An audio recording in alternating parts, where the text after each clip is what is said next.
বলে আসছিল দেখেন তো আমি তো দেখছি সেটা দেখছিলেন এক্সপ্লেইন করে নিয়ে আসছিলেন না পরে যে পেটের সমস্যার জন্য একটা দুধ দিছিলেন মানে খাওয়াইতে পারে পেটের সমস্যা আবার ট্যাবলেট দিছিলেন 3টা খাওয়ানোর পর আল্লাহর মতে ভালো হয়ে গেছে এখন সিরাপের ভিতরে পুজমাপ হইতাছে। আচ্ছা ওই দিন কি হয়েছিল? ওই দিন তো একদমকে দেখাইছিলেন তাই না? আবার আমার কাছে কেন আসলেন? ওই দিন যাকে দেখাইছিলেন কত ভিজিটে দেখাইছিলেন? 600 টাকা তো ভিজিটে তো দেখাইছেন তাই না? আমার কাছে কেন আসছিলেন বাবা? আমাদের পরিচিত মামাই। আচ্ছা উনি বলতাছে যে উনি কি দিছিল ট্রিটমেন্ট? উনি কইছে আমনাকে ভর্তি দিয়েছিল, অ্যান্টিবায়োটিক ইনজেকশন দিয়েছিল। তো আমার কাছে এই জন্য আসছিলেন বা আমাকে আপনি আরেকজন ডাক্তার আমার কাছে বলে যে আপনি পরিচিত যে মানে ভর্তি না দিয়ে ইনজেকশন না ট্রিটমেন্ট দিয়ে ভালো করা যায় কিনা। না উনি যেটা চাইছিল আসলে আপনার যে পরিচিত মামা ডাক্তার উনি মানে ভর্তি না দিয়ে ইনজেকশন দিতে চাইছিল। হ্যাঁ আমি নিজের তো আমি সবকিছু দেখে বললাম যে ভর্তিও লাগবে না, আশা করি ইনজেকশনও লাগবে না, মুখের ওষুধগুলো খান, আশা করি ইনশাআল্লাহ সুস্থ হয়ে যাবে। তো একটু তো মানে ধৈর্য ধারণ করতে হয়, সবর করতে হয়। কিন্তু পরের দিন আবার আমাকে ফোন দিয়েছিল, বলছে যে না বাচ্চা শ্বাসকষ্ট কমে নাই, ঘুমাতে পারে নাই। তাই বললাম কি আর একটা দিন দেখেন তাই না?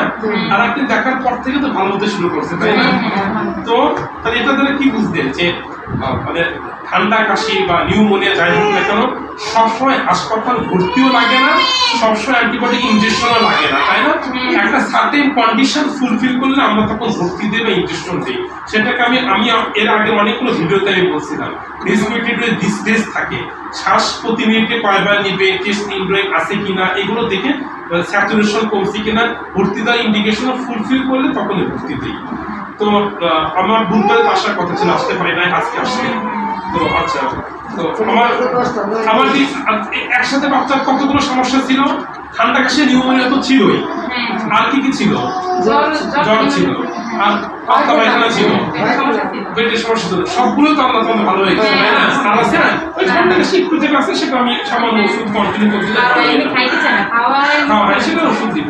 তাহলে আপনারা আমার ট্রিটমেন্ট আমাকে কিরকম লাগলো আপনাদের কাছে? ভালো লাগছে? অন্যদের থেকে আলাদা লাগছে? এবং আপনাদের জন্যই আমি শুধু আজকে আসছি, তাহলে আমি আজকে আসতাম আমার চেম্বারের কথা যে হচ্ছে যে আমার চেম্বার ইনকামের জন্য আমি চেম্বার করি না, আমি চেম্বার করি রোগীর জন্য। বুঝতে পারছেন? রোগী মানে রোগীর প্রয়োজনে রোগী আমাকে দেখাবে, আমার প্রয়োজনে রোগী আসতে হবে না আমার কাছে। আবার আপনি ভালো হয়ে যাবে ইনশাআল্লাহ।